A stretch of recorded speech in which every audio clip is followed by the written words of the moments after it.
I'd built empires with these hands, weathered, liver-spotted, trembling now with age, but still quick enough to catch my daughter-in-law's wrist 6 inches from my face. The conference room went silent. 20 executives froze mid-breath. Jessica's perfectly manicured fingers hung suspended in my grip, her Cartier bracelet catching the harsh fluorescent light.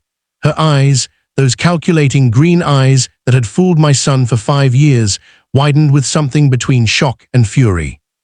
"Let go," her voice was ice. I released her wrist and stepped back, my heart hammering against my ribs.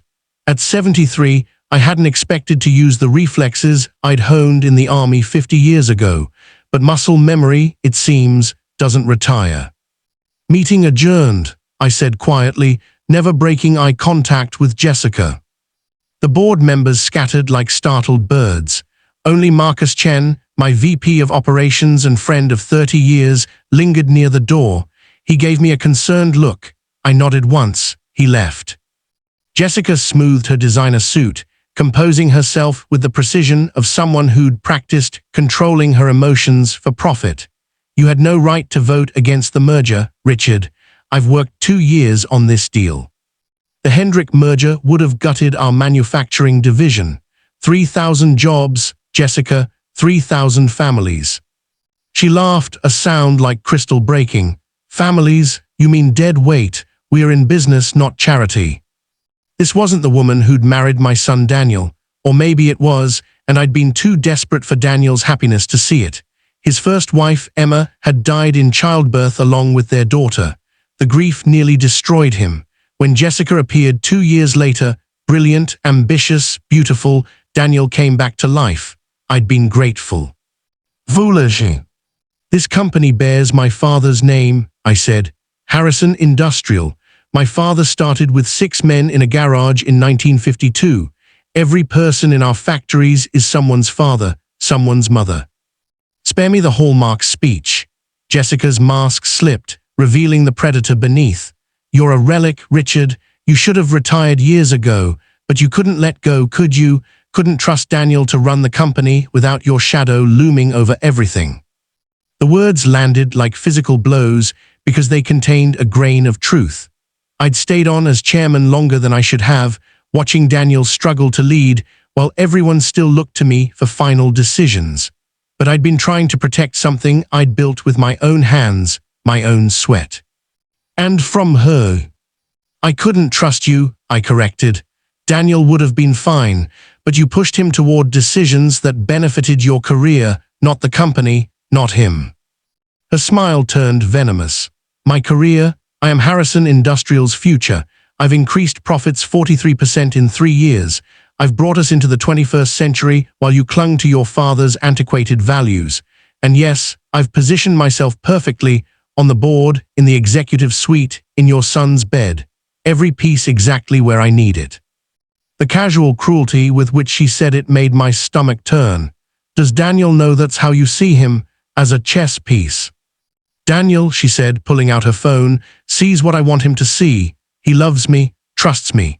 And right now, he's going to hear how his senile father physically assaulted me during a board meeting." My blood went cold. She was already typing, fingers flying across the screen. I could imagine the message, tearful, frightened, painting me as dangerous and unstable. Daniel would believe her. He always did. "Jessica, don't." "Already sent." She looked up triumphant. "By tomorrow, the board will demand your resignation, for the good of the company, of course, for everyone's safety, and Daniel will beg you to step down quietly to avoid embarrassment. You'll go peacefully because you love him too much to hurt him by fighting." She was right. God help me, she was absolutely right. "You've thought this through," I said.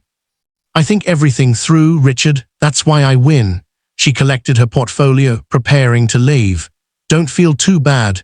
You lasted longer than most men your age, but every empire falls eventually, usually from within." She was almost to the door when I spoke again. "The Cayman accounts." Jessica froze.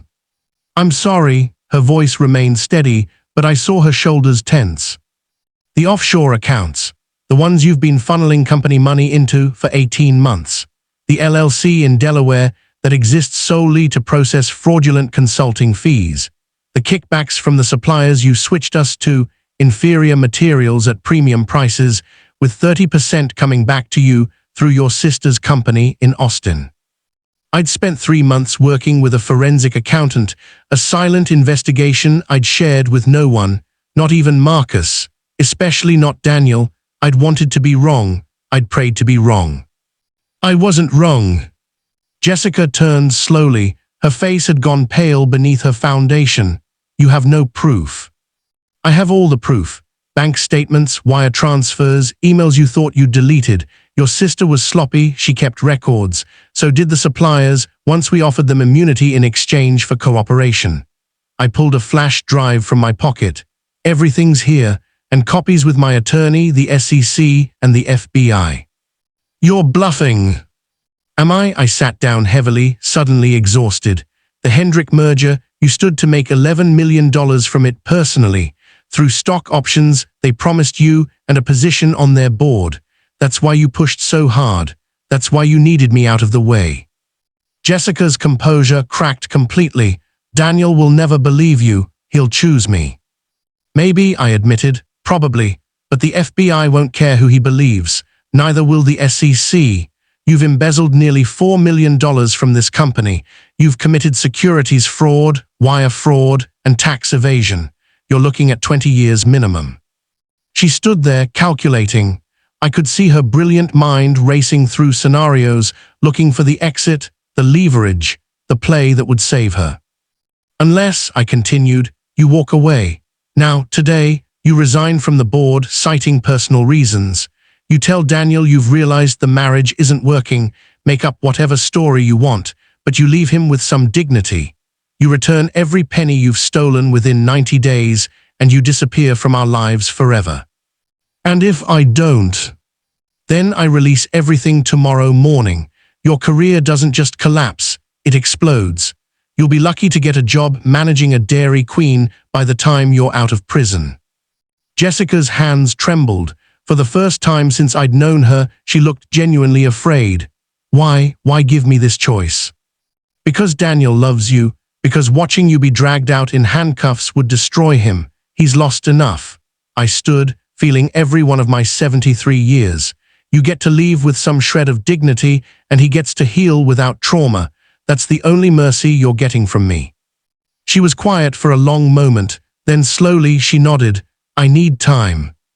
You have until 5 o'clock today to submit your resignation, midnight to tell Daniel, and 90 days to return the money or everything goes public. Jessica walked to the door, paused. He'll hate you for this eventually, when he realizes you knew and didn't tell him. I know, I said, I'll live with that. She left without another word. I stood alone in the conference room, looking out at the factory floor below, the heart of my father's legacy still beating, still employing those 3,000 families Jessica had called dead weight. My phone buzzed. Daniel, Dad, Jessica said something happened at the meeting. Are you okay? Call me. I would call him. Tonight, I'd sit with my son and watch his heart break for the second time in his life. I'd hold him while he grieved another loss, and I'd carry the weight of knowing I could have warned him sooner, should have seen the signs earlier. But I'd also saved him from something worse, from being married to someone facing federal prison, from having his name dragged through a scandal, from learning just how completely he'd been used. The slap that never landed had revealed everything. In her moment of rage, Jessica had shown her true face, and in that moment, I'd realized that sometimes protecting the people you love means making choices they'll never understand, carrying burdens they'll never know about. I picked up my phone to call Daniel. Some empires are built, some are saved, and some are defended one hard choice at a time. My hands were still steady enough for that.